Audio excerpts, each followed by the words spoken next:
what's up guys? I've got a little something for you today that you can put in with your accessory day work, so that Thursday that you tend to do your accessory work and you get a little bit of a break on that Thursday.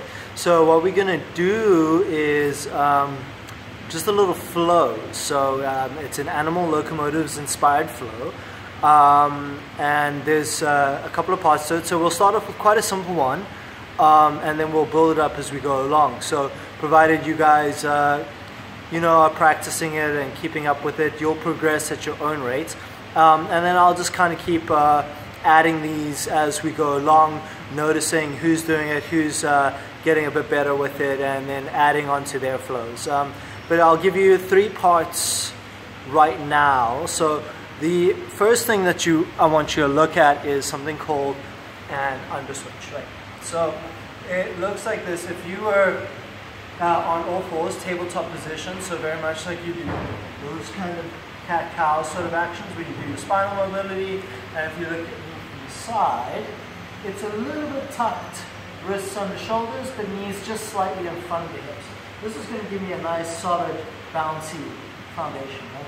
And the underswitch is really just the knee moving under the body. So I'm going to switch from this position here to that position there.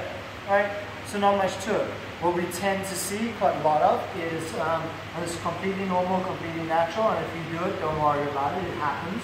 But it's not what we're working on. So notice this if you do it, try to notice it early on. People doing that, right, which is an overswitch. It's not wrong, it's just a different thing. So what I want you to do is just think about the underswitch, and he goes under you. So if I come back here and I start on this underswitch position, this tabletop position, from here what I think about, I think hand to face, knee to chest. Hand to face, knee to chest. As soon as I do that, my body immediately swivels. And then I place my hand and foot back down.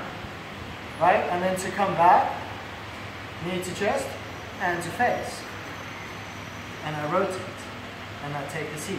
Right? So that's the first part. It's just that little underswitch.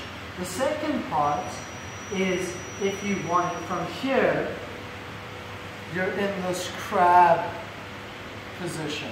Right? So 1, and we're here 2. Right? Now from here, it's elbow to hip. Right? And you can just lift those hips, single arm table bridge, right? You remember your table bridges in your gymnastic work, we typically do them like this with the fingers out, because that helps with the shoulders. If you can't do it fingers back, there's nothing wrong with that, that's completely fine. So just for this variation and transitioning, ease of use, fingers face back, right? So from here, you're here and you do just a 1-arm bridge.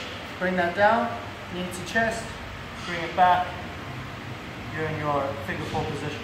So if I wanted to do that as a little flow, 2-part flow, boom, boom, boom, boom, boom, boom, boom, boom, boom.